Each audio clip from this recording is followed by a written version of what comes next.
आज हम बात कर रहे हैं साहित्य के एक ऐसे विश्व पितामह की, जिनके राष्ट्रगान की गूंज विश्व के कोने कोने में फैले लाखों करोड़ों भारतीयों की रग रग में बसी है, जिन्होंने 2 देशों के राष्ट्रगान लिखे, जिन्होंने एशिया महाद्वीप के संपूर्ण देशों पर अपने साहित्य का परचम लहराकर और नोबेल पुरस्कार हासिल करके भारत माता के साथ साथ सभी भारतीयों का सिर भी गर्व से ऊंचा कर दिया, जिन्होंने साहित्य की सभी विधाओं में लिखा। एक महान पत्रकार, चित्रकार, उपन्यासकार, कहानीकार, कथाकार, लेखक, कवि, दार्शनिक के साथ साथ मानवतावाद तथा विश्व कल्याण के प्रबल समर्थक। उस महान आत्मा के जीवन दर्शन पर, उनकी पुण्यतिथि पर आइए मिलकर कुछ विचार विमर्श करते हैं, कुछ बातें करते हैं, साथ ही कोशिश करते हैं जानने की उनकी शैली को, जिसमें कहीं मध्यम वर्ग की पीड़ा मुखर होती है तो कहीं गरीब की सिसकियों का स्वर सुनाई देता है। उनकी अद्भुत प्रतिभा का अंदाजा तो इस बात से लगाया जा सकता है कि वे 1878 में लंदन पढ़ने गए, पढ़ाई पूरी किए बिना ही भारत वापस लौट आए। इसके बावजूद ऑक्सफोर्ड यूनिवर्सिटी ने उन्हें वापस बुलाकर डॉक्टरेट की मानद उपाधि प्रदान की। नमस्कार, मैं Aliza Khan Jhunjhunu international school Jhunjhunu class 10th में पढ़ती हूँ। हम हमारे टीचर्स के साथ मिलकर कुछ प्रेरणादायक व्यक्तित्वों की कहानी संजोकर आपके बीच लेकर आ रहे हैं, जिसमें आज की कड़ी में हम बात करेंगे गुरुदेव रविंद्रनाथ टैगोर के बारे में। इस असाधारण व्यक्तित्व का जन्म 7 मई 1861 को कलकत्ता में हुआ। प्रारंभिक शिक्षा विभिन्न गुरुजनों के मार्गदर्शन में घर पर ही हुई। उच्च शिक्षा इंग्लैंड में हुई। आप एक ऐसी शख्सियत हैं जिन्होंने अपनी उत्कृष्ट साहित्य साधना से विश्व भर में ख्याति प्राप्त की, जिनसे प्रेरित होकर हजारों कवियों ने अपनी लेखनी को स्वर व शब्द दिए। मानवीय दुख और दुर्बलता को कलात्मक ढंग से प्रस्तुत करने वाला उनके जैसा साहित्यकार आज तक इस दुनिया में दूसरा नहीं हुआ। उनकी रचनाओं में सब कुछ मन और आत्मा से निकलता था। यही कारण है उनकी सभी रचनाएं विश्व प्रसिद्ध हो गई। 1913 में उनकी सबसे प्रसिद्ध रचना गीतांजलि जब दुनिया के सामने आई तो संपूर्ण विश्व ने उनकी कलम का लोहा माना और उन्हें विश्व के सबसे बड़े पुरस्कार नोबेल पुरस्कार से सम्मानित किया गया। महर्षि देवेंद्रनाथ टैगोर और माता शारदा देवी के इस महान सपूत को कलम की ताकत के बल पर पूरी दुनिया गुरुदेव के नाम से जानती है।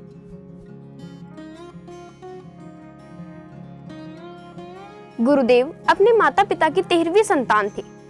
बचपन में सभी परिवार के सदस्य उन्हें रवि नाम कह के पुकारते थे। आश्चर्य की बात तो यह है कि 8 साल की उम्र में उन्होंने अपनी पहली कविता की रचना की और 16 साल की उम्र में उन्होंने कहानी और नाटक लिखना शुरू कर दिया। अपने पूरे जीवन काल में उन्होंने लगभग 1000 कविताएं, 8 उपन्यास और 8 ही कहानी संग्रह की रचना की। इतना ही नहीं, उन्होंने लगभग 2000 से भी अधिक गीतों की रचना की और साथ ही साथ हिंदुस्तान और बांग्लादेश के राष्ट्रगान भी लिखे। 51 साल की उम्र में वह अपने पुत्र के साथ समुद्री मार्ग से इंग्लैंड जा रहे थे। रास्ते में समय न कटने के कारण उन्होंने अपनी काव्य संग्रह गीतांजलि का अंग्रेजी में अनुवाद करना शुरू किया। अनुवाद करने के पीछे उनका कोई उद्देश्य नहीं था, यह सब केवल समय काटने के लिए किया जा रहा था। उन्होंने वह सारा अनुवाद एक नोटबुक में लिखा, लेकिन आगे जाकर एक और घटना घटी। लंदन में जहाज से उतरते वक्त उनका पुत्र वह सूटकेस जहाज में ही भूल गया जिसमें वह नोटबुक रखी थी। लेकिन शायद इस ऐतिहासिक कृत्य की नियति में उस बंद सूटकेस में ही लुप्त हो जाना नहीं लिखा था। वह सूटकेस जिस सज्जन व्यक्ति को मिला, उसने अगले ही दिन स्वयं जाकर रविंद्रनाथ टैगोर को वह सूटकेस थमा दिया। टैगोर के मित्र रोथेंस्टीन, जो कि एक चित्रकार थे, जब उन्हें पता चला कि टैगोर ने गीतांजलि को अंग्रेजी में अनुवादित किया है तो उन्होंने उसे पढ़ने की इच्छा जाहिर की। गीतांजलि को पढ़कर रोथेंस्टीन उस पर मुग्ध हो गए। वह टैगोर की लेखन शैली से इतना प्रभावित हुए कि उन्होंने अपने मित्र B.W. यीट्स को भी बताया और उन्हें भी वह नोटबुक पढ़ने को दे दी। इसके बाद जो हुआ वह इतिहास के पन्नों में अमर हो गया। B.W. यीट्स ने स्वयं गीतांजलि के मूल संस्करण की प्रस्तावना अंग्रेजी में लिखी। सितंबर 1912 में गीतांजलि की सीमित प्रतियां इंडियन सोसाइटी के सहयोग से प्रकाशित हुई। लंदन के साहित्यिक गलियारों में इस पुस्तक ने धूम मचा दी। साहित्य प्रेमी अंग्रेजों ने इसकी जमकर प्रशंसा की। जल्द ही गीतांजलि के शब्द माधुर्य ने पूरे जग को सम्मोहित कर लिया। भारतीय मनीषा की झलक पश्चिमी जगत ने पहली बार देखी थी। गीतांजलि के प्रकाशित होने के 1 साल बाद यानी 1913 में रविंद्रनाथ टैगोर को विश्व के सबसे बड़े पुरस्कार नोबेल पुरस्कार देकर सम्मानित किया गया।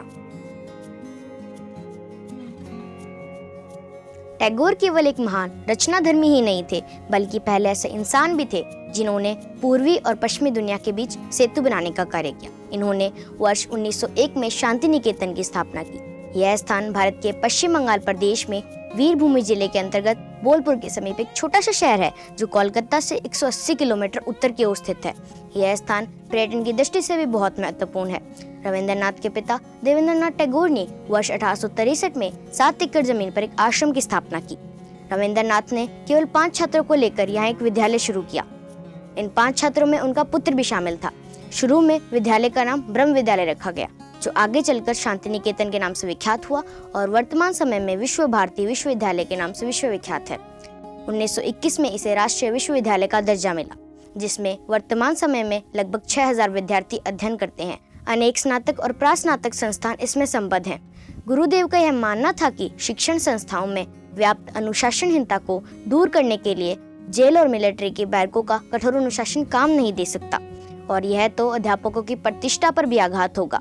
विद्यार्थियों से तो यह आशा करना ही गलत है कि वे अपने अध्यापकों से वैसा ही व्यवहार करें जैसा किसी सामंत के दरबारी करते हैं। उनका यह विश्वास था कि शिक्षा में आदान प्रदान की प्रक्रिया यदि पारस्परिक सम्मान की भावना से जुड़ी हो तो अनुशासन की समस्या खुद ही सुलझ जाएगी। इसके लिए शिक्षा प्राप्त करते समय बालक को स्वतंत्र वातावरण मिलना चाहिए, जो केवल प्रकृति की गोद में ही संभव है। महान दार्शनिक ऋषियों की भांति टैगोर भी प्रकृति को बालक की शिक्षा का सर्वश्रेष्ठ साधन मानते थे। उन्होंने अपने शिक्षा दर्शन में लिखा है कि बालक को प्रकृति के पश्चात सामाजिक व्यवहार की धारा के संपर्क में आना चाहिए। बालक की शिक्षा उसकी मातृभाषा में होनी चाहिए। बालक को उसकी रचनात्मक प्रकृतियों के विकास के लिए आत्मचिंतन का अवसर दिया जाना चाहिए। साथ ही वाद विवाद और प्रश्नोत्तर का प्रयोग किया जाना चाहिए। उन्होंने अपने पाठ्यक्रम में भूगोल, इतिहास, प्रकृति अध्ययन और साहित्य को शामिल किया।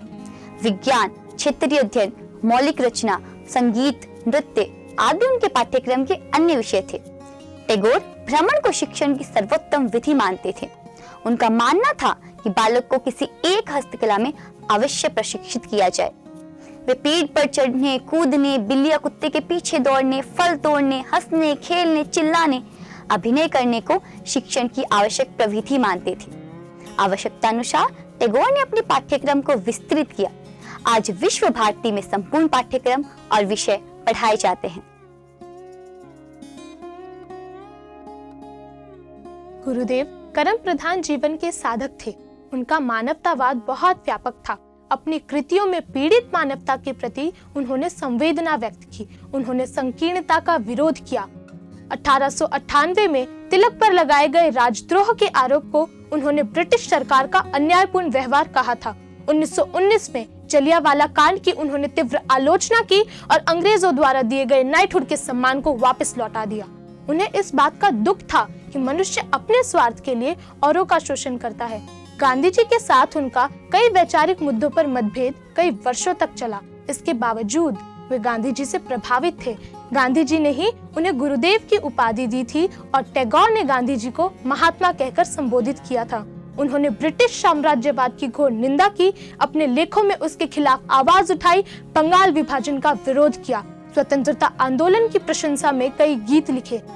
महान वैज्ञानिक आइंस्टीन उनके मित्र थे। 1912 के बाद एक लंबी अवधि उन्होंने भारत के बाहर यूरोप, अमेरिका और पूर्वी एशिया के कई देशों में व्याख्यान करने और काव्य पाठ करने में बिताई। मां शारदे का ये परम उपासक 7 अगस्त 1941 को इस संसार से विदा हो गया, परंतु उनका साहित्य और संगीत विश्व भर के साहित्य प्रेमियों की प्रेरणा बनकर उनका मार्गदर्शन करता रहेगा। उनके द्वारा रचित हमारा राष्ट्रगान हमारे दिलों और आत्माओं में अनंत काल तक गूंजता रहेगा। Where the mind is without fear and the head is held high, where knowledge is free, where the world has not been broken up into fragments by narrow domestic walls, where words come out from the depth of truth, where tireless striving stretches its arms towards perfection, where the clear stream of reason has not lost its way into the dreary desert send of dead habit, where the mind is led forward by thee into ever-widening thought and action, into that heaven of freedom. My Father, let my country awake.